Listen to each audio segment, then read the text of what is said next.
Olá! Hoje a gente vai mergulhar numa controvérsia que, há mais de um século, mexe com as estruturas de uma fé.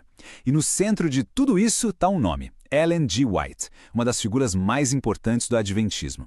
A grande questão é a seguinte: os escritos dela foram realmente inspirados por Deus, como milhões de pessoas acreditam? Ou será que eles foram, em grande parte, copiados de outros autores, sem dar o crédito?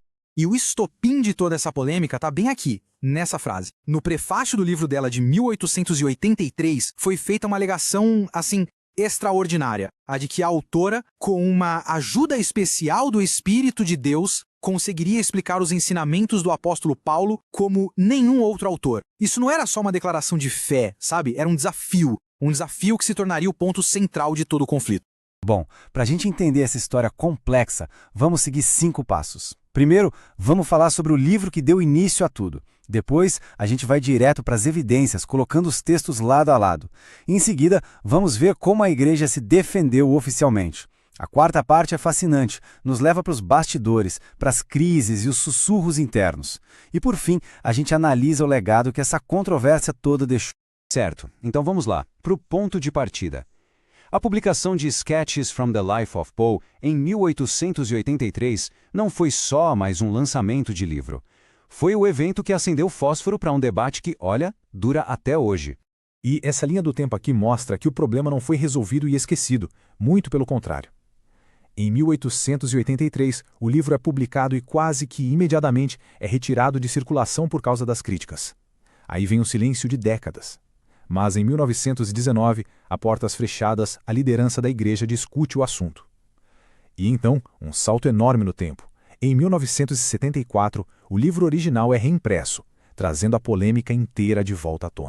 Agora a gente chega no coração da controvérsia: as provas. Logo que o livro foi publicado, alguns leitores mais atentos começaram a notar uma coisa, meio familiar nos textos da Ellen White. As semelhanças com outros livros da mesma época não eram nada sutis. Para os críticos, eram gritantes. E é aqui que a coisa começa a ficar bem visual. Dá uma olhada nessa comparação. À esquerda, um texto da White de 1878. À direita, um livro de Cornbury e Howson de 26 anos antes. A semelhança é impressionante, para dizer o mínimo. Ambos falam em testemunhas falsas para acusar de blasfêmia, e os dois usam a mesmíssima ideia da educação rabínica e farisaica sendo usada para um novo propósito. A estrutura é quase um espelho. E não para por aí não, o padrão se repete. Aqui a gente compara um texto da White de 1911 com um de Daniel March, de mais de 40 anos antes. A descrição da prisão do apóstolo Pedro é muito parecida. White fala de uma cela lavrada na rocha com ferrolhos e barrotes. March descreve uma cela de rocha maciça, com portas vigiadas e aparelhadas de ferrolhos. As imagens evocadas são praticamente as mesmas. E vamos para um terceiro exemplo só para consolidar o padrão. White, em 1911, e John Harris, escrevendo lá em 1836. Olha só isso. A igreja é a fortaleza de Deus, que ele tem num mundo rebelde. É quase idêntico. E a ideia de que a igreja, mesmo débil e defeituosa, é o alvo do supremo cuidado de Deus, está nos dois. Para quem criticava, a essa altura a questão já estava mais do que provada. Bom, com tanta evidência aparecendo, a grande pergunta era: como é que a igreja ia reagir? A resposta não foi nada simples e foi mudando com o tempo. Foi uma jornada que começou na negação total e evoluiu para um complexo controle de danos. A primeira estratégia foi negar. Quando confrontada, Ellen White teria culpado as assistentes ou a editora por não darem o crédito. E o livro, claro, foi discretamente tirado de circulação. Mas décadas depois, com as evidências se acumulando, a estratégia mudou. A nova defesa era, sim, ela usou outras fontes, mas os próprios escritores da Bíblia também fizeram isso. Então isso não anularia a inspiração divina. Só que essa mudança de argumento não convenceu todo mundo não, especialmente quem estava dentro da igreja. Um exemplo disso é John Harvey Kellogg, uma figura bem importante na época, que foi, brutalmente honesto. Ele disse que uma mudança no prefácio de uma nova edição era basicamente uma brechinha, uma pequena saída para enganar o leitor comum. A ideia, segundo ele, era que a pessoa não percebesse o truque, visse só as grandes alegações de inspiração divina e fosse enganada.